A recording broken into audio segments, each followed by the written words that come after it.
Hello, my name is Bill Harris. This is video number 4, Stopping Shooters. The kids have been homebound for a long time, living online. We have no idea what kind of teasing and taunting has been going on through the spring and summer. Now they've gone back to school, and a few of them may have been inspired by the BLM protests. Violent expression seems to be a justifiable option. It might be prudent for us adults to shortstop some trouble before it becomes fashionable in this strained COVID environment. We don't have time to argue about guns. For so many years, that discussion has gotten us nowhere. It doesn't matter why. It doesn't matter whose fault it is. Our duty now is to find an approach that can solve the problem before it flares up again. So, rather than argue about guns, we need to look closely at what's going on with the kids. I'm going to take you through this very quickly, so fasten your seatbelt, open your ears and open your minds, and listen quickly. Here we go. When the kids reach junior high school or middle school, they rather suddenly come of age at the onset of puberty. For the next few years through high school, they are going to be somewhat distracted by the prospect of sex. A significant portion of them will be largely preoccupied with the prospect of sex, and a few of them will be completely absorbed by the prospect of sex. Across the board, their hormones will be raging to the very edge of control. Now, here is the situation.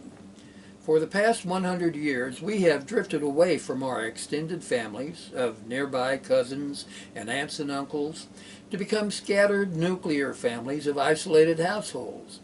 We have also abandoned the drudgery of our family farms to congregate in the comfort and convenience, the safety and security of crowded cities. We've done this. Why we've done this doesn't really matter.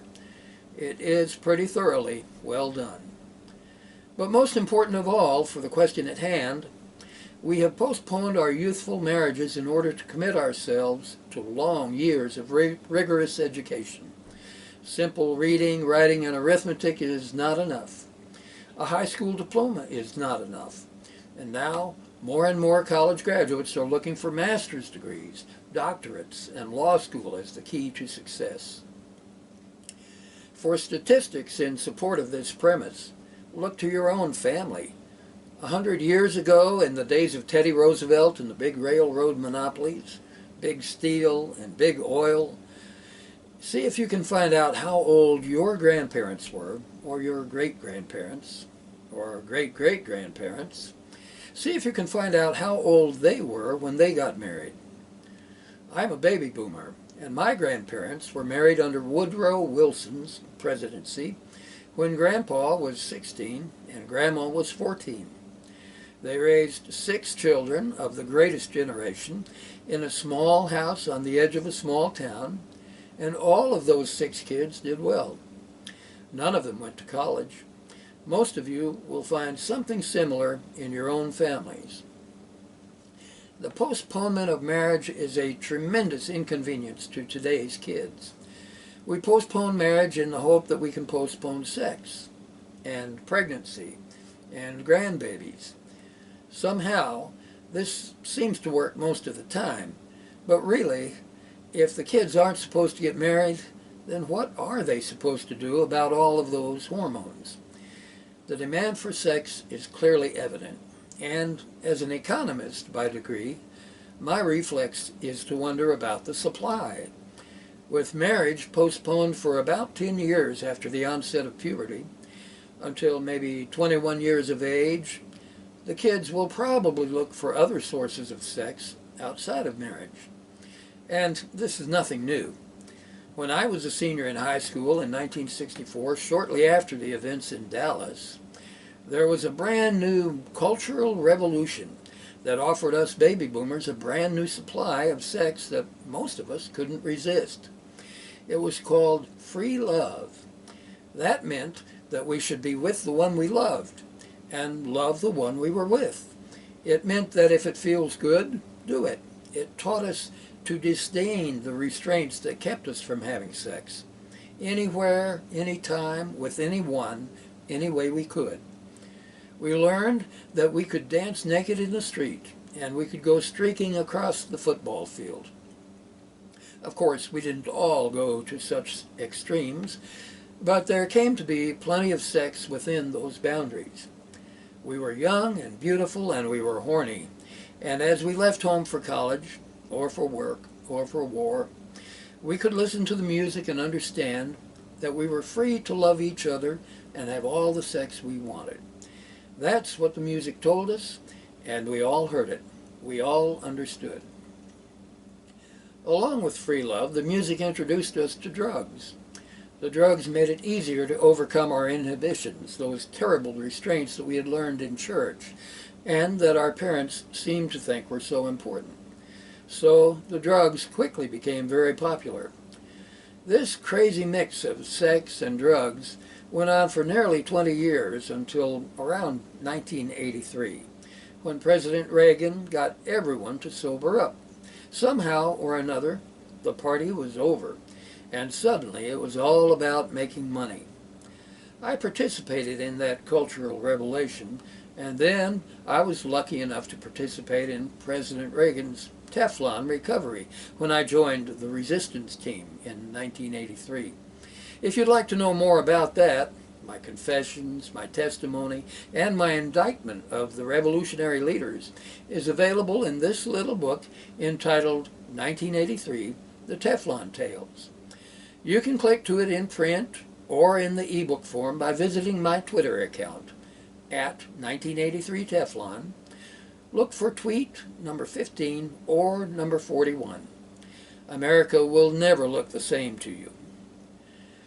Those had been delirious times, but there were some problems during those years of the Cultural Revolution. The drugs were going bad, and that drug business was getting to be really mean, and a lot of our friends were committing suicide. People had been getting in trouble, going to jail, and losing their family farms and their family businesses. Prices kept going up, and it was hard to get by. The screws kept getting tighter and tighter. A lot of people were really down and out. A few of them were living on the street. Today, the drugs are still around, and free love has never gone away. The revolution settled down, but it never really went away either. People stopped burning the flag, and for a long time it looked like we were all getting our act together. We were old enough to get married a long time ago, but by then it seemed like those wedding rings weren't so special. We had been through so much, making up and breaking up, and playing musical beds with each other. You see, free love is an open cesspool. You might call it an open sex pool. With free love, you're going to find diseases and shallow relationships, disposable friendships, and mean people using each other, and a lot of people are going to get hurt. That's the problem. It doesn't matter if you're a winner or a loser. Everybody stands a chance to get hurt, and some people get hurt really bad. That's what our kids are up against today as they go off to school. Free love means that they are on their own in a rough and tumble market of sex play that could get really mean and dirty. Bullying is only the beginning. What happens after a kid has been bullied? What happens after they've been shamed and violated and their bodies are no longer their own?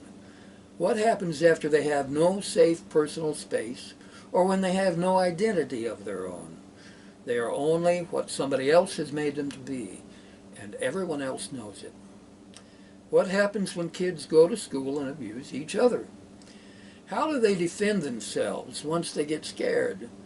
When they feel threatened, how do they threaten back against the others? How do they identify with other kids who share the same fears? Maybe you can see the symptoms of this in their tattoos and their piercings. Don't mess with me, I'm bad. Maybe you can see a certain anger in the kids who insist on wearing black all the time, not just going to work at the food place, but all the time because they need to look mean. Of course, some of these things are just innocent fashion and it will pass, but a few of these kids but a few of these kids are in real trouble. They are looking for a way out, and they are having trouble finding a way out. To them, this world is merciless and cruel, and they wonder if they have any place in it. They are flirting with the notion of suicide, and they are angry. When you have millions of kids across the land having to deal with free love and all of the unrestrained sex play that can be imposed upon them, a few of them are going to go postal. When they do this, they're going to set out on a suicide ritual that carries them step by step towards some point of no return, and that's when they will pull the trigger. They will send out warnings, but no one will respond.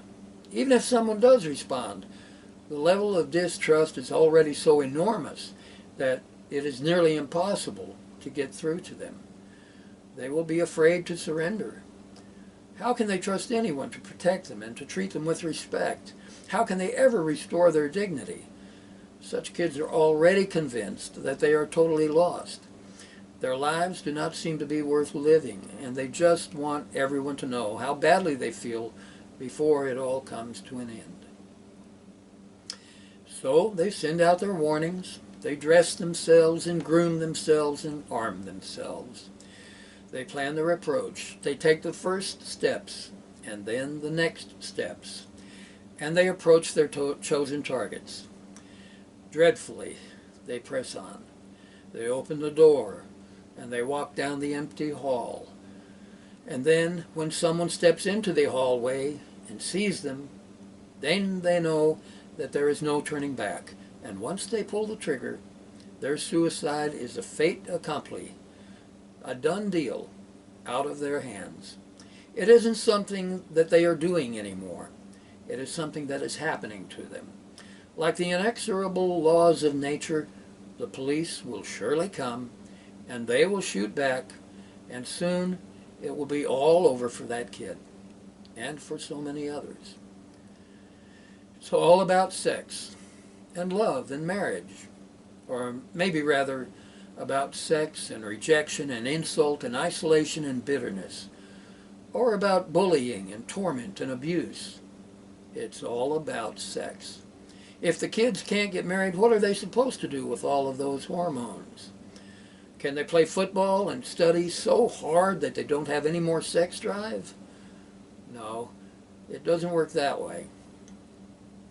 We have to close the free love market. We have to re-examine the postponement of marriage. This postponement of marriage is the worst possible plan for contraception. It has produced every kind of perversion. Abortions, gang rapes, bullying, homosexuality, rising divorce rates, drug abuse, suicides, and shooters. Sex is a God-given gift, and it is too important to be left to chance. The duties of parents are not only to provide for their kids, but also to protect them and to prepare them. Our Judeo-Christian heritage prescribes regulations for sex, and the family is a critical element in that plan. Perhaps we should revisit that ancient wisdom.